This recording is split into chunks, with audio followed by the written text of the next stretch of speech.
Hello again, it's Noob, and this heavy lump in front of us is a Kasp 50073 puck lock. And these are designed usually for the backs of vehicles, and they have sort of enclosed hasps that they attach to, and all you that sort of surround the lock, so that's all you'd see. And these are dense and heavy. This is a full hardened steel, chrome coated padlock, and actually its weight and bulk are the reason I don't really have an awful lot in my collection. You end up paying more for postage than you do for the sort of value of the lock, but there you go. And I got this one for an absolute steal on eBay, so I bought it. It looks a bit like a small format interchangeable core. It's not quite, but it's a nice one. It does have a very wide open keyway. You can see here it's got all the way up and all the way down. It's not paracentric at all, but the bitting on it is actually really nice. Look at that. So you've got almost like a zero lift. It isn't quite actually. Pin number 1, then sort of medium high pin number 2, then some low 3 and 4. There's some high 5 and 6. So it's actually very good bitting. If this was a paracentric Yale style keyway, this would be absolutely excellent actually. It opens in a strange way. So the back of the lock has this hardened steel bolt, this tailpiece, and it's got a flat cutout there, which if we turn this way it won't go in, so it needs to align with a flat spot on the inside here, and it's actually these two hardened steel pins that it locks behind. So you can imagine that the two pins sit either side of this cutout at the back, and then it slides in between with the flat side going between the two hardened steel pins. You turn it and then it sort of locks behind them. It's effective, and remember this is all going to be sort of enclosed at the back of what it's locking up, so you can't access any of this.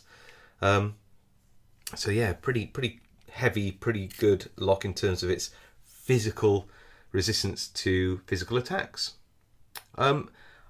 Picking this in hand, it's exhausting, so I'm going to throw this in a vise and we'll give it a pick. Well, I'm glad we're in the vise, because picking these type of puck locks in hand, well, it's just so heavy. I suppose in the wild they'd be fixed onto something on this side anyway. So I'm going to use a 1.2mm pry bar. This one is from Mad Bob's, and I'm going to use Sparrow's Lunatic. There we go. Very cool. And that it's good because it's quite an open keyway. Take this out, and this will reach up all the way through, even though it's 25 thousandths. So it's a nice one for this. Let's have a go, see what we can find. On to pin 6 there. Little click. 3 now. Nice positive click. Back to 6, time click there, 4,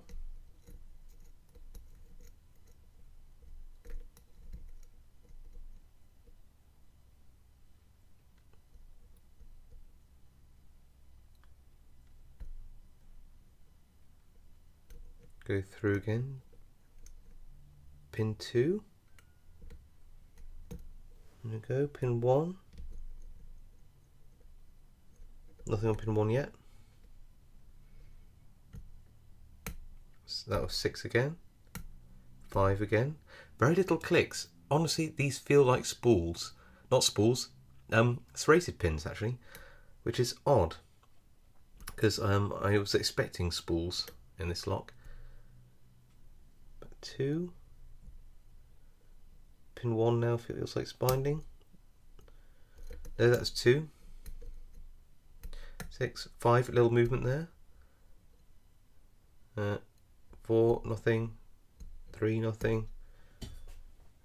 Pin 1, tiny click. Going through all the pins now, just see if there's anything that hasn't been fully set. They honestly all feel like they have. Oh, tapped 2, and we are open. Very odd. There was no sort of counter rotation. Slight movements of the core, just incrementally, and hopefully you heard some of those little clicks that went through. It does does definitely feel like there are serrated pins in there. Unfortunately, I don't think that I can gut this lock to find out. So I guess I can say that there's anything I want in there. There's definitely serrated pins. There you go. He says, lying. So let me just undo this little retaining screw and push the core out. Actually, I might not have rotated it around quite as much as it should. Let's do a full 90-degree turn on this. There we go. That means I should be able to push the core out. There we go. And the reason I can't really gut this is because it's got a like a roll pin in there. I just don't know how to get that out and then get it back in again. So yeah, that is this gigantic Kasp 573 or 50073 puck lock. Kind of cool. Love to know what's inside. If anybody knows of an easy way to get in to have a look, let me know. I'll see you all next time.